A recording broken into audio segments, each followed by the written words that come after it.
चिल्लाते रहे मरियम। अगर काम नहीं कर सकती तो इस घर में तुम्हारे लिए कोई दगा नहीं। चाची, मेरा रोजा है, मैं कहाँ जाऊंगी? मुझ पर रहम करें। मुझे तुम्हारे रोजे से कोई फर्क नहीं पड़ता।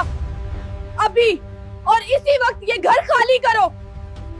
मरियम के माँ बाप 1 साल पहले ही दुनिया से रुखसत हो चुके थे। वह सिर्फ 10 साल की मासूम बच्ची थी। माँ बाप के जाने के बाद उसका दुनिया में कोई सहारा नहीं रहा था। इसी वजह से वह अपने चाचा फारूक और चाची शबाना के घर रहने लगी। शुरू में तो चाचा फारूक ने हमदर्दी दिखाई और मरियम को अपने घर में जगह दे दी, लेकिन कुछ ही अरसे बाद हालात बदलने लगे। चाची शबाना का दिल मरियम के लिए नरम नहीं था। वह अक्सर उससे सख्त लहजे में बात करती और उसे घर के सारे काम करने पर मजबूर करती। हर सुबह मरियम सबसे पहले उठती।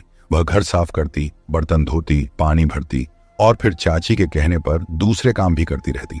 छोटी सी उम्र में उस पर इतनी जिम्मेदारियां डाल दी गई थी कि कभी कभी वह थक कर एक कोने में बैठ जाती। मरियम जब अकेली होती तो अपने माँ बाप को याद करके खामोशी से आंसू बहाती। उसे याद आता कि जब उसके माँ बाप जिंदा थे तो वह कितनी खुश थी, लेकिन अब उसकी जिंदगी में सिर्फ मेहनत और डांट रह गई थी। एक दिन चाची शबाना बहुत गुस्से में थी। उसने मरियम को सख्त आवाज में बुलाया और कहा, आज से तुम्हें घर के साथ साथ बाहर के काम भी करने होंगे। अगर जरा सी भी कोताही हुई तो याद रखना, इस घर में तुम्हारे लिए जगह नहीं रहेगी। मरियम यह सुनकर खामोश खड़ी रही, क्योंकि उसके पास कहने के लिए कोई अल्फाज नहीं थे। लेकिन उसे यह मालूम नहीं था कि उसकी जिंदगी में एक ऐसा दिन भी आने वाला है जब उसे वाकई इस घर से निकाल दिया जाएगा। रमजान का महीना था। उस दिन मरियम ने भी रोजा रखा हुआ था। सुबह सहरी में उसने सिर्फ थोड़ा सा पानी और एक रोटी खाई थी, क्योंकि घर में उसे ज्यादा खाने को नहीं दिया जाता था।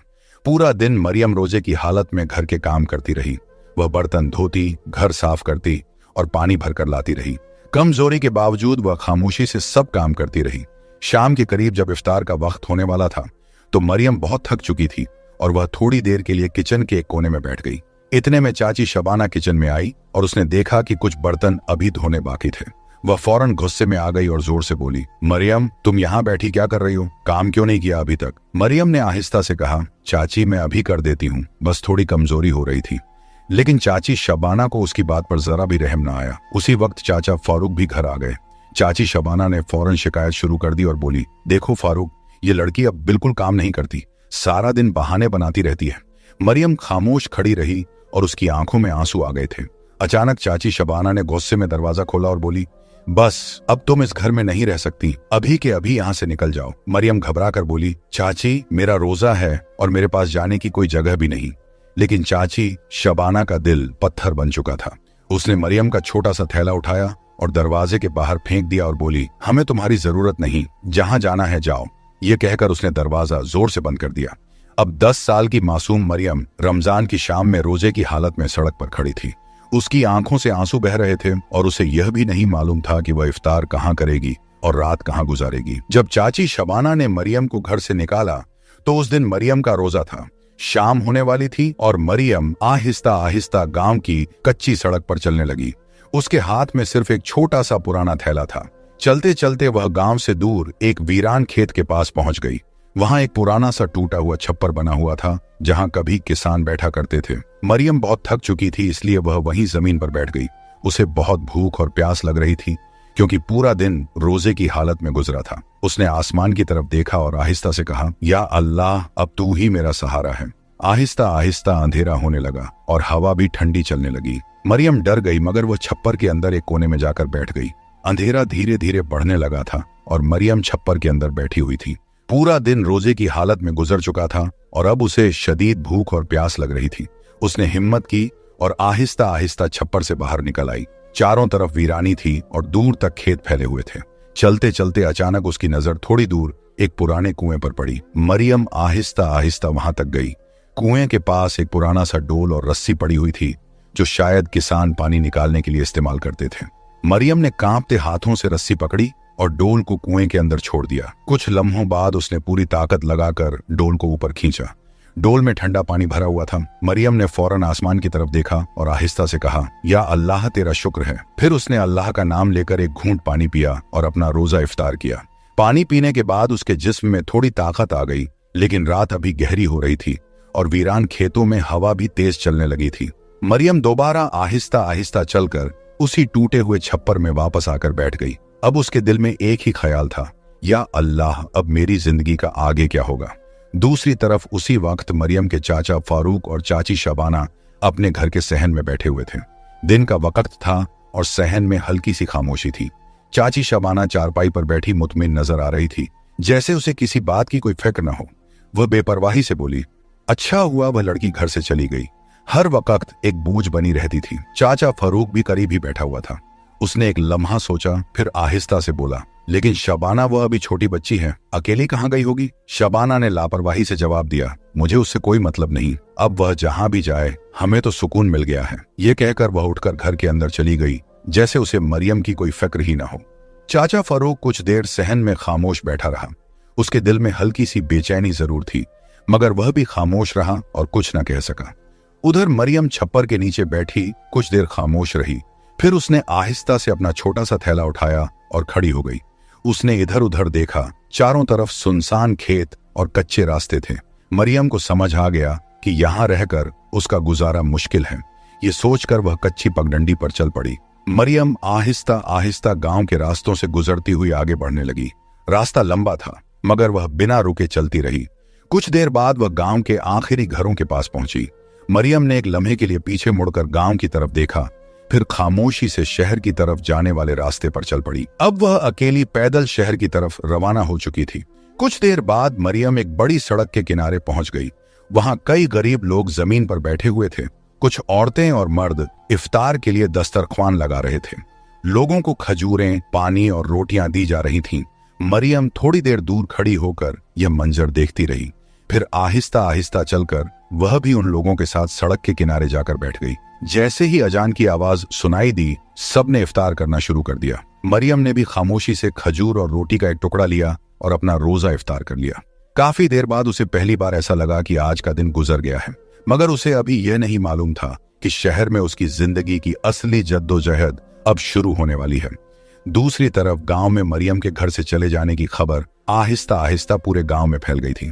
गांव के कुछ लोग आपस में खड़े बातें कर रहे थे।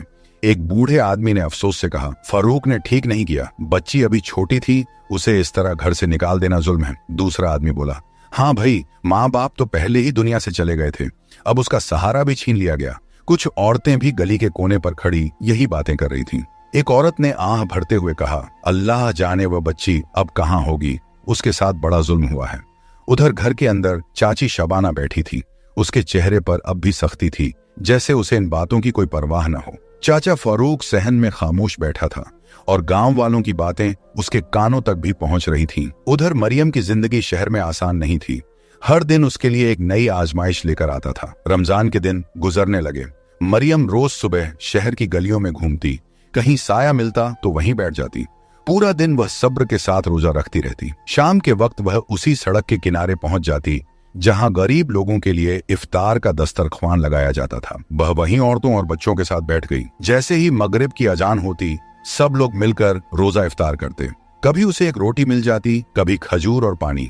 इसी तरह एक दिन, 2 दिन और फिर पूरा रमजान गुजरने लगा। मरियम ने सब्र के साथ अपने रोजे पूरे किए।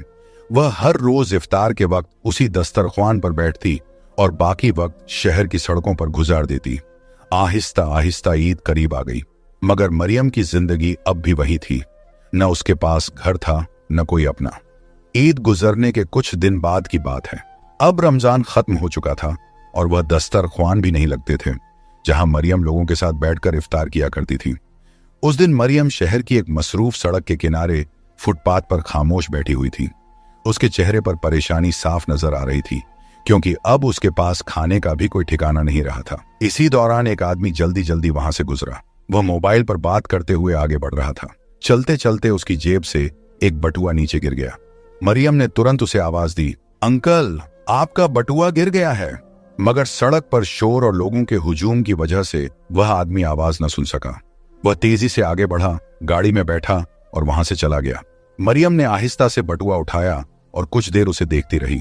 फिर उसके दिल में ख्याल आया, मैं भीख नहीं मांगना चाहती। अगर इस बटुए में पैसे हुए तो मैं उनसे कोई छोटा सा काम शुरू कर सकती हूँ। काफी देर सोचने के बाद उसने बटुआ खोला। उसमें कुछ पैसे थे। मरियम ने आहिस्ता से कहा, या अल्लाह, अगर मैं इन पैसों से कोई काम शुरू कर लूं तो शायद मैं अपने पैरों पर खड़ी हो सकूं। चंद लम्हे सोचने के बाद मरियम के जहन में एक ख्याल आया। उसने देखा कि सड़क के सिग्नल पर लोग अक्सर फूल बेचते हुए बच्चों से फूल खरीद लेते हैं। तब मरियम ने फैसला किया कि वह भी भीख मांगने के बजाय फूल खरीद कर बेचेगी ताकि इज्जत से अपना गुजारा कर सके। अगली सुबह जब सूरज निकला तो मरियम बंद दुकान के शटर के सामने से उठकर बैठ गई। उसने अपना छोटा सा थैला उठाया और फौरन बाजार की तरफ चल पड़ी। वह पहले ही फैसला कर चुकी थी कि वह अब भीख नहीं मांगेगी बल्कि फूल बेचकर अपना गुजारा करेगी। कुछ देर चलने के बाद उसे एक छोटी सी फूलों की दुकान नजर आई जहां ताजा लाल, सफेद और पीले फूल रखे हुए थे। मरियम हिम्मत करके दुकान वाले के पास गई और आहिस्ता से बोली, अंकल मुझे कुछ फूल खरीदने हैं। दुकानदार ने उसकी तरफ देखा और कुछ सादे मगर खूबसूरत फूल निकालकर उसके सामने रख दिए। मरियम ने बटुए में से कुछ पैसे निकाले और वह फूल खरीद लिए। फूल हाथ में लेकर मरियम शहर के एक बड़े चौराहे की तरफ चल पड़ी जहां गाड़ियों का सिग्नल था। जब लाल बत्ती जलती तो गाड़ियां यूं रुक जाती। मरियम ने हिम्मत करके गाड़ियों के पास जाना शुरू किया और आहिस्ता आवाज में कहने लगी, फूल ले लें, ताजा फूल हैं। कुछ गाड़ियां बिना रुके गुजर गईं। कुछ लोगों ने उसकी तरफ देखा भी नहीं, मगर मरियम हिम्मत नहीं हारी। वह एक गाड़ी से दूसरी गाड़ी की तरफ जाती रही। यह उसकी जिंदगी का पहला दिन था जब वह शहर की सड़क पर खड़ी अपनी मेहनत से रोजी कमाने की कोशिश कर रही थी। शाम को जब मरियम पूरा दिन सिग्नल पर फूल बेचकर वापस लौटी तो उसके कदम बहुत थके हुए थे। सड़कों पर लाइटें जल चुकी थीं और दुकानें आहिस्ता आहिस्ता बंद हो रही थीं। मरियम ने एक तरफ खड़े होकर अपनी छोटी सी थैली खोली और दिन भर की कमाई के कुछ सिक्के गिने। पैसे ज्यादा नहीं थे, मगर इतने जरूर थे कि वह अपने लिए सादा सा खाना खरीद सके। वह आहिस्ता आहिस्ता एक छोटे से होटल के पास गई जहां सादा खाना मिल रहा था। मरियम ने उन्हीं पैसों से एक रोटी और थोड़ा सा सालन ले लिया। खाना लेकर वह वापस उसी जगह आ गई जहां रात को बंद दुकानों के शटर लग जाते थे। मरियम एक बंद दुकान के सामने जमीन पर बैठ गई।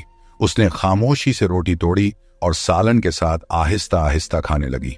पूरे दिन की थकान उसके चेहरे पर साफ नजर आ रही थी, मगर दिल में एक तसल्ली भी थी कि आज उसने अपनी मेहनत से यह खाना खरीदा था। खाना खत्म करने के बाद मरियम ने अपना छोटा सा थैला अपने सर के नीचे रखा और शटर के साथ टेक लगाकर लेट गई। रात गहरी होने लगी।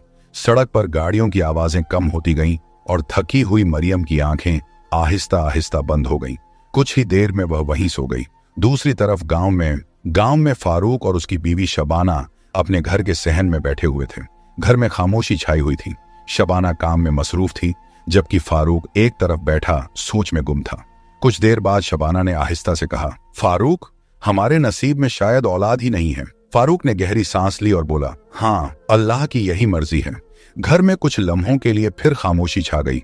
शबाना ने कुछ उदास लहजे में कहा, अगर हमारे अपने बच्चे होते तो घर कितना आबाद होता। फारूक ने सर झुकाकर कहा, अल्लाह जिसे चाहे औलाद देता है और जिसे चाहे आजमाइश में रखता है। फारूक ने आहिस्ता से कहा, पता नहीं शबाना, कभी कभी दिल में ख्याल आता है कि शायद मरियम को इस तरह घर से निकालना ठीक नहीं था। कहीं उस मासूम की बद्दुआ ही तो हमारे नसीब में नहीं लग गई। शबाना ने फौरन कुछ गुस्से में जवाब दिया, बस भी करो फारूक, हर बात का इल्जाम उस लड़की पर मत डालो। जो होना है वह होकर रहता है। अब पुरानी बातें सोचने से क्या फायदा। अब मरियम की जिंदगी का यही मामूल बन गया था। हर सुबह वह बंद दुकान के शटर के सामने से उठती, अपना छोटा सा थैला संभालती और सीधी फूलों की दुकान पर चली जाती। वहां से कुछ फूल खरीदती और फिर शहर के उसी सिग्नल पर जाकर खड़ी हो जाती। जब भी गाड़ियां रुकती, मरियम आहिस्ता आहिस्ता गाड़ियों के पास जाकर कहती, फूल ले लें। कभी उसके कुछ फूल बिक जाते, कभी ज्यादा नहीं बिकते, मगर वह हिम्मत नहीं हारती थी। शाम होने पर मरियम वापस उसी बाजार की तरफ आ जाती। अपने कमाए हुए पैसों से एक रोटी और थोड़ा सा सालन खरीदती। फिर किसी बंद दुकान के शटर के सामने बैठकर खामोशी से खाना खा लेती। खाना खत्म करने के बाद वह अपना थैला सर के नीचे रखती और वहीं फुटपाथ पर लेटकर सो जाती। इसी तरह दिन गुजरते जा रहे थे और मरियम शहर की सड़कों पर अपनी छोटी सी जिंदगी की जद्दोजहद करती रही। एक दिन मरियम हमेशा की तरह सिग्नल पर खड़ी फूल बेच रही थी। जब लाल बत्ती हुई तो गाड़ियां रुक गईं। मरियम आहिस्ता आहिस्ता एक गाड़ी के पास गई और धीमी आवाज में बोली, फूल ले लें। गाड़ी में एक मुअज्जज सी औरत बैठी थी। उसकी नजर मरियम पर पड़ी तो वह कुछ लम्हे उसे देखती रही। मरियम का मासूम चेहरा और सादे कपड़े देखकर उसके दिल में हमदर्दी पैदा हो गई। औरत ने शीशा नीचे किया और कहा, बेटा मुझे ये फूल दे दो। मरियम ने फौरन कुछ फूल उसकी तरफ बढ़ा दिए। औरत ने उसके हाथ में पैसे रख दिए। फिर उसने नरमी से पूछा, बेटा तुम कौन हो और तुम्हारे माँ बाप कहाँ हैं? ये सवाल सुनते ही मरियम कुछ लम्हों के लिए खामोश हो गई, फिर उसकी आंखें नम हो गईं। उसने आहिस्ता आवाज में कहा, मेरे माँ बाप तो दुनिया से जा चुके हैं। मैं अपने चाचा फारूक और चाची शबाना के साथ रहती थी, लेकिन उन्होंने भी मुझे घर से निकाल दिया। मरियम की बात सुनते ही औरत के चेहरे का रंग बदल गया। वह खामोशी से मरियम को देखती रही। मरियम ने आहिस्ता आहिस्ता अपनी पूरी कहानी सुना दी कि कैसे वह गांव से निकाली गई और अब शहर में फूल बेचकर गुजारा कर रही है। यह सब सुनकर उस औरत की आंखों में आंसू आ गए। वह दरअसल एक अमीर औरत थी, मगर उसकी जिंदगी में भी एक तन्हाई थी। उसका सिर्फ एक ही बेटा था और घर में उसके अलावा कोई नहीं रहता था। मरियम की बातें सुनकर वह कुछ लम्हे खामोश बैठी रही। फिर उसने गाड़ी आहिस्ता से सिग्नल से साइड पर लगा दी और मरियम से नरमी से कहा, बेटा तुम गाड़ी में बैठ जाओ, मैं तुमसे कुछ बात करना चाहती हूँ। मरियम थोड़ा सा हिचकिचाई, फिर आहिस्ता से गाड़ी का दरवाजा खोलकर अंदर बैठ गई। गाड़ी साइड पर खड़ी थी। औरत ने कुछ लम्हे मरियम को देखा, फिर धीमी आवाज में बोली, बेटा तुम्हारी बातें सुनकर दिल बहुत उदास हो गया है। फिर उसने आहिस्ता से कहा, मेरा इस दुनिया में सिर्फ एक ही बेटा है और हमारे घर में उसके अलावा कोई नहीं। मैं हमेशा से एक बेटी की कमी महसूस करती रही हूं। कुछ लम्हे खामोश रहने के बाद उसने मरियम से कहा, अगर तुम चाहो तो मेरे साथ मेरे घर चल सकती हो, वहां तुम आराम से रह सकती हो। यह सुनकर मरियम कुछ लम्हों के लिए सोच में पड़ गई। वह औरत की तरफ देखती रही जैसे समझने की कोशिश कर रही हो। फिर आहिस्ता से बोली, अगर आप इजाजत दें तो मैं आपके साथ चलने को तैयार हूं। यह सुनकर औरत के चेहरे पर हल्की सी मुस्कुराहट आ गई। फिर उसने गाड़ी स्टार्ट की और मरियम को अपने साथ लेकर वहां से रवाना हो गई। कुछ देर बाद गाड़ी एक खूबसूरत बंगले के आगे रुकी। मरियम ने हैरानी से बाहर देखा। बड़ा सा गेट और अंदर साफ सुथरा सहन था। उसने ऐसा घर पहले कभी नहीं देखा था। औरत गाड़ी से उतरी और नरमी से बोली, आओ बेटा मेरे साथ अंदर चलो। मरियम खामोशी से उसके पीछे चलती हुई घर के अंदर दाखिल हो गई। औरत उसे ड्राइंग रूम में ले गई और सोफे पर बैठा दिया। फिर उसने मरियम की तरफ देखकर पूछा, बेटा तुमने खाना खाया है या नहीं? मरियम ने आहिस्ता से सर हिलाकर कहा, नहीं अभी नहीं खाया। यह सुनकर औरत फौरन अंदर गई और थोड़ी देर बाद खाना लेकर आई। उसने मरियम के सामने प्लेट रखी और प्यार से कहा, पहले आराम से खाना खा लो। मरियम खामोशी से खाना खाने लगी। कई दिनों बाद उसे सुकून से बैठकर खाना नसीब हुआ था। औरत सामने बैठी उसे देखती रही और उसके दिल में मरियम के लिए हमदर्दी और भी बढ़ती जा रही थी। शाम के वक्त दरवाजा खुला और राजू स्कूल से घर वापस आया। वह तकरीबन 13-14 साल का लड़का था। जैसे ही वह ड्राइंग रूम में दाखिल हुआ तो उसकी नजर मरियम पर पड़ी। वह हैरान होकर बोला, अम्मा यह लड़की कौन है? कुलसूम बेगम ने नरमी से जवाब दिया, बेटा इसका नाम मरियम है। फिर कुलसूम बेगम ने राजू को बताया कि मरियम के माँ बाप दुनिया से जा चुके हैं और उसके चाचा और चाची ने भी उसे घर से निकाल दिया था। अब वह शहर में अकेली फूल बेचकर गुजारा कर रही थी। राजू खामोशी से सुनता रहा। फिर कुलसूम बेगम ने अपने बेटे से कहा, बेटा अब मरियम हमारे साथ ही रहेगी। तुम भी तो अक्सर कहते थे कि घर में अकेला महसूस करते हो, अब तुम्हारा अकेलापन भी खत्म हो जाएगा। राजू ने मरियम की तरफ देखा और हल्की सी मुस्कुराहट दे दी, जबकि मरियम खामोशी से यह सब सुन रही थी। अगले दिन सुबह कुलसूम बेगम ने मरियम को अपने पास बुलाया और प्यार से कहा, बेटा आज हम बाजार चलते हैं, तुम्हारे लिए कुछ कपड़े लेने हैं। मरियम ने हैरानी से उनकी तरफ देखा और खामोशी से सर हिला दिया। थोड़ी देर बाद कुलसूम बेगम मरियम को अपने साथ गाड़ी में बैठाकर बाजार ले गई। वहां उन्होंने मरियम के लिए नए कपड़े, जूते और कुछ जरूरी चीजें खरीदी। मरियम ये सब देखकर हैरान भी थी और खुश भी। उसने शायद कभी सोचा भी नहीं था कि एक दिन उसके लिए इस तरह कपड़े खरीदे जाएंगे। कुछ देर बाद खरीदारी मुकम्मल हुई तो दोनों वापस गाड़ी में बैठकर घर की तरफ रवाना हो गईं। घर पहुंचकर मरियम ने अपने नए कपड़े संभाल कर रखे और खामोशी से कुलसूम बेगम की तरफ देखने लगी, जैसे उसके दिल में पहली बार यह एहसास पैदा हो रहा था कि अब शायद उसकी जिंदगी बदलने वाली है। अगले दिन दोपहर के वक्त मरियम घर के सहन में बैठी हुई थी। वह अभी भी नए माहौल को समझने की कोशिश कर रही थी। इसी दौरान राजू वहां आ गया। उसने मरियम को देखा और पास आकर बोला, तुम यहाँ अकेली क्यों बैठी हो? मरियम ने आहिस्ता से जवाब दिया, बस ऐसे ही, अभी इस घर की आदत नहीं हुई। राजू मुस्कुराकर बोला, फिक्र मत करो, आहिस्ता आहिस्ता सब ठीक लगने लगेगा।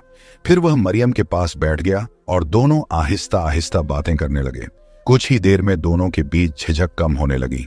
काफी दिनों बाद मरियम के चेहरे पर हल्की सी मुस्कुराहट नजर आई। दूर खड़ी कुलसूम बेगम यह मंजर देख रही थी। उन्हें खुशी हो रही थी कि अब मरियम आहिस्ता आहिस्ता इस घर का हिस्सा बनती जा रही है और राजू भी उसे अपना समझने लगा है। दूसरी तरफ गांव में एक दिन फारूक सुबह घर से बाहर निकला हुआ था। वह मामूल के मुताबिक अपने काम की तरफ जा रहा था। चलते चलते अचानक उसके कदम लड़खड़ा गए। उसने खुद को संभालने की कोशिश की, मगर कुछ लम्हों बाद वह जमीन पर गिर पड़ा। करीब से गुजरने वाले कुछ गांव वालों ने जब यह मंजर देखा तो फौरन उसके पास दौड़कर आए। एक आदमी घबराकर बोला, अरे जल्दी देखो, फारूक को क्या हो गया। लोगों ने उसे उठाने की कोशिश की, मगर फारूक का एक बाजू और एक टांग बिल्कुल हरकत नहीं कर रही थी। गांव वालों ने फौरन उसे सहारा देकर घर पहुंचा दिया। जब शबाना ने फारूक को इस हाल में देखा तो वह परेशान हो गई। गांव के एक बुजुर्ग ने फारूक को देखकर आहिस्ता से कहा, लगता है इसे फालिज का दौरा पड़ा है, अब यह पहले की तरह काम नहीं कर सकेगा। फारूक अब ज्यादातर चारपाई पर ही पड़ा रहता था। फालिज के बाद वह पहले की तरह उठकर काम नहीं कर सकता था।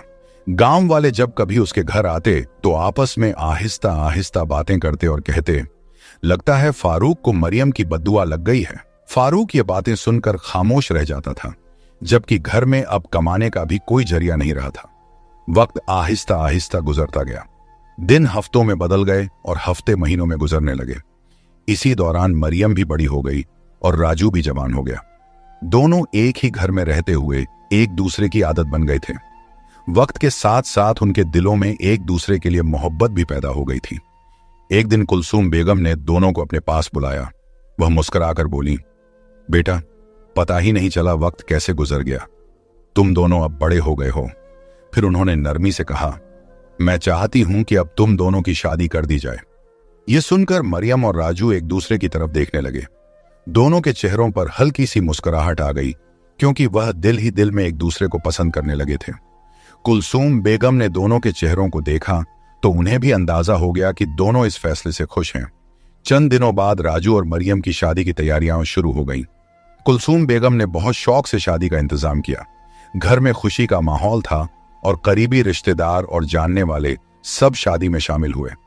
घर को खूब सजाया गया और सादा मगर खुशी भरे माहौल में धूमधाम से राजू और मरियम की शादी हो गई। यूं मरियम की जिंदगी का एक नया और खुशियों भरा बाब शुरू हो गया।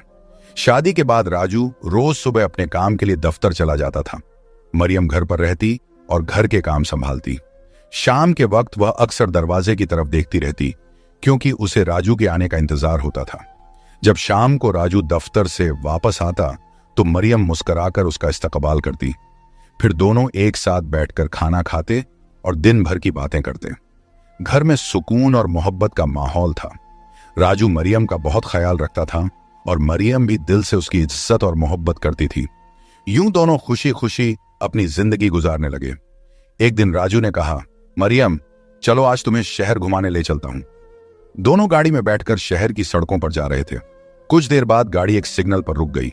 इसी दौरान मरियम की नजर अचानक सड़क के किनारे पड़ी और वह एकदम चौंक गई। वहां उसका चाचा फारूक एक पुरानी व्हील चेयर पर बैठा हुआ था। उसके हाथ में एक छोटा सा कटोरा था, जैसे वह लोगों से मदद मांग रहा हो। उसके पास ही शबाना खड़ी थी। उसकी आंखों में आंसू थे और चेहरे पर बेबसी साफ नजर आ रही थी। यह मंजर देखकर मरियम के दिल पर जैसे बिजली सी गिर गई। उसने फौरन घबराकर कहा, राजू, गाड़ी साइड पर लगाओ। राजू ने हैरानी से पूछा, क्या हुआ मरियम? मरियम की नजरें अब भी उसी तरफ थीं। वह आहिस्ता से बोली, राजू, सब बताती हूं, पहले गाड़ी साइड पर लगाओ। राजू ने फौरन गाड़ी साइड पर रोक दी। मरियम जल्दी से गाड़ी का दरवाजा खोलकर नीचे उतरी और तेजी से फारूक और शबाना की तरफ बढ़ने लगी। मरियम आहिस्ता आहिस्ता चलती हुई फारूक और शबाना के पास पहुंच गई। फारूक व्हील चेयर पर बैठा था और उसके हाथ में एक छोटा सा कटोरा था। शबाना पास ही खड़ी थी। उसके चेहरे पर थकान और आंखों में आंसू थे। मरियम को अपने सामने देखकर दोनों हैरान रह गए। मरियम आहिस्ता से बोली, चाचा। फारूक ने गौर से उसकी तरफ देखा, मगर फौरन पहचान न सका। फिर मरियम ने कहा, चाचा, मैं मरियम हूं। यह सुनते ही फारूक और शबाना दोनों चौंक गए। फारूक की आंखों में आंसू आ गए और वह कांपती हुई आवाज में बोला, बेटा मरियम, हमें माफ कर दो, हमसे बहुत बड़ी गलती हो गई थी। शबाना भी रोते हुए बोली, बेटी, हमने तुम पर बहुत जुल्म किया, हमें माफ कर दो। मरियम कुछ लम्हे खामोश खड़ी रही। फिर उसने आहिस्ता से अपने पर्स से कुछ पैसे निकाले और फारूक के हाथ में रख दिए। मरियम ने सुकून से कहा, चाचा, मैंने भी जिंदगी में बहुत मुश्किलें देखी हैं, अल्लाह ने मुझे सब्र दिया और फिर उसी ने मुझे इस मुकाम तक पहुंचाया है। फिर उसने आहिस्ता से कहा, इंसान के नसीब में जो लिखा होता है वह उसे जरूर मिलता है। यह कहकर मरियम वापस मुड़ी और गाड़ी की तरफ चल दी। राजू गाड़ी के पास खड़ा था। मरियम आकर गाड़ी में बैठ गई और फिर गाड़ी आहिस्ता आहिस्ता वहां से आगे बढ़ गई। राजू ने हैरानी से मरियम की तरफ देखा और पूछा, मरियम, ये लोग कौन थे? मरियम ने गहरी सांस ली और फिर आहिस्ता आहिस्ता सारा किस्सा राजू को सुना दिया कि किस तरह उसके माँ बाप के इंतकाल के बाद वह अपने चाचा फारूक और चाची शबाना के साथ रहती थी और फिर एक दिन उसे घर से निकाल दिया गया था। राजू खामोशी से सब सुनता रहा। फिर मरियम आहिस्ता से बोली, इंसान जो बोता है वही काटता है। अगर आपको यह कहानी पसंद आई हो तो हमारे चैनल को सब्सक्राइब करें और वीडियो को लाइक करें। मिलते हैं अगली वीडियो में एक नई कहानी के साथ।